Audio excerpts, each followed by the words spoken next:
How are you feeling? Is your family? Yeah, it's rough. It's highs and lows. Lennon's nonverbal. Um, he hasn't talked since. So he doesn't talk at all now. How old is he again? He's 8. He's 8. Hmm. He does non-contextual language. He flaps. He rocks. Stims quite a bit. I mean, he's tired right now, but he has a lot of self-interest behavior. Yeah. All right. Well, you guys are amazing. I'm Carrie Robinson. This is my husband, Dustin. This is our biological son, Lennon. How old is Lennon? Lennon is 8. 8. Yeah. Yep. And this is our biological son, Lot, and he is 6. And this is Faith, and we have guardianship of Faith. How old are you, Faith? I'm 15. 15. Great to meet you all. Okay, so tell us your story. I would say our story begins with Lennon.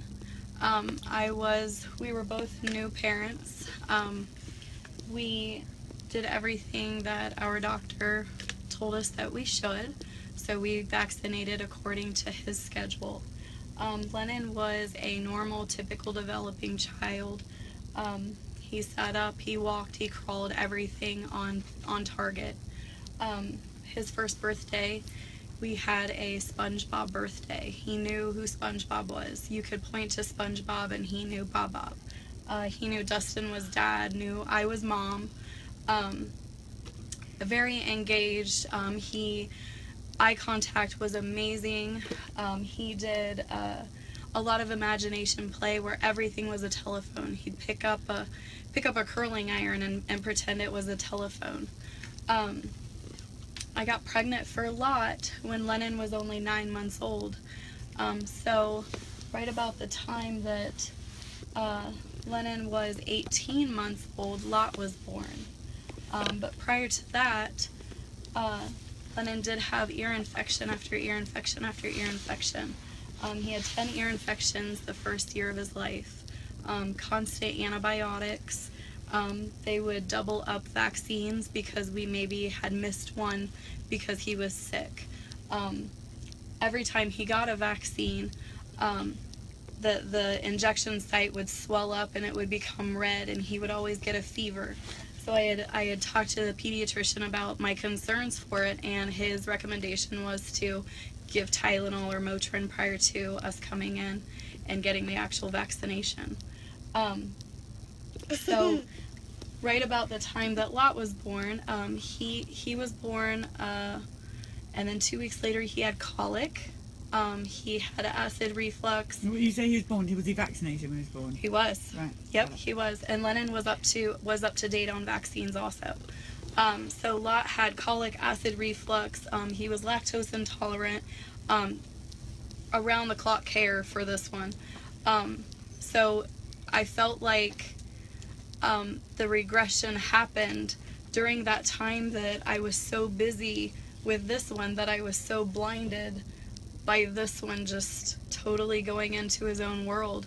And it was kind of an aha moment that we just started seeing that he wasn't talking and was no longer engaged, and we didn't know really what had happened. We just know that he wasn't the same.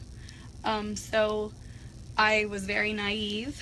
I didn't want to think that it was autism, even though every sign, I'm sorry. That's okay. Even though every sign pointed to autism, I didn't want to believe it. So we knew he was developmentally delayed.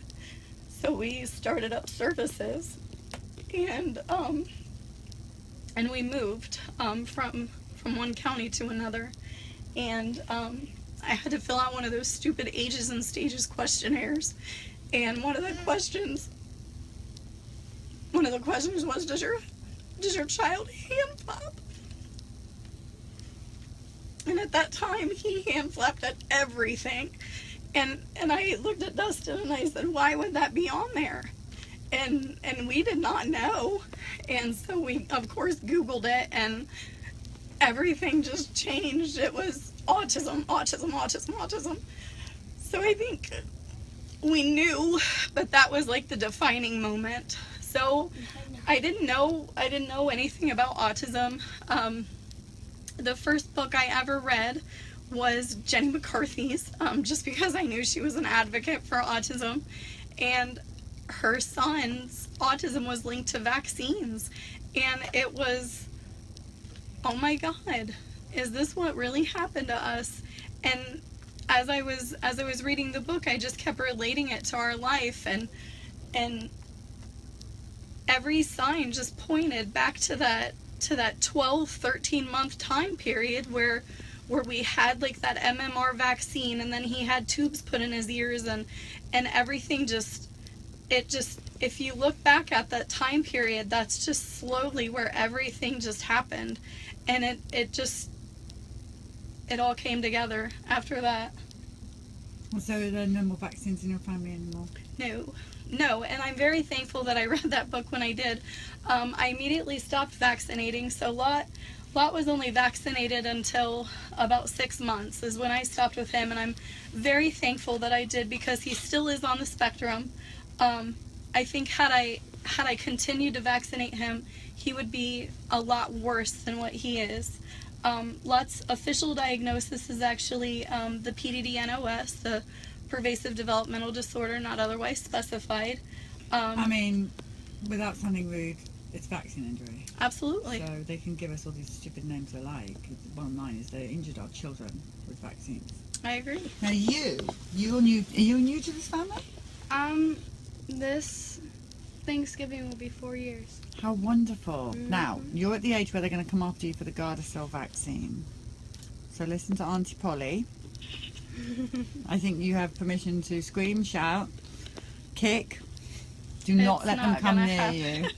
Please, you're a beautiful young girl. We don't want to see you hurt. Thank you. So does that mean you have medical power?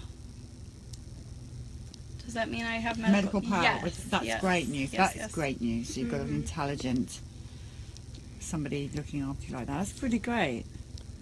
That's a whole other story. Yeah. You've had vaccines though before. Yes. All right, well you're in good hands now. Mm-hmm. You'll be okay. Faith's mother died of a drug overdose 3 years ago, and we have custody of her and her older brother. Wow. Yeah. I'm sorry to hear that. It's okay. These family are lovely. And how old's your brother? 18. He's 18, and he clearly knows the dangers of vaccines as well. So you guys, you're in good hands. We educated them with the film. Many times. No, you are a great family. Truly, you are. I've got a lot of people loving on you right now. So I guess we found out collectively. We found out the hard way about vaccines. Fortunately. And we were just really sorry this happened. This should never have happened to your boys. It's not okay. It shouldn't happen to a lot of families.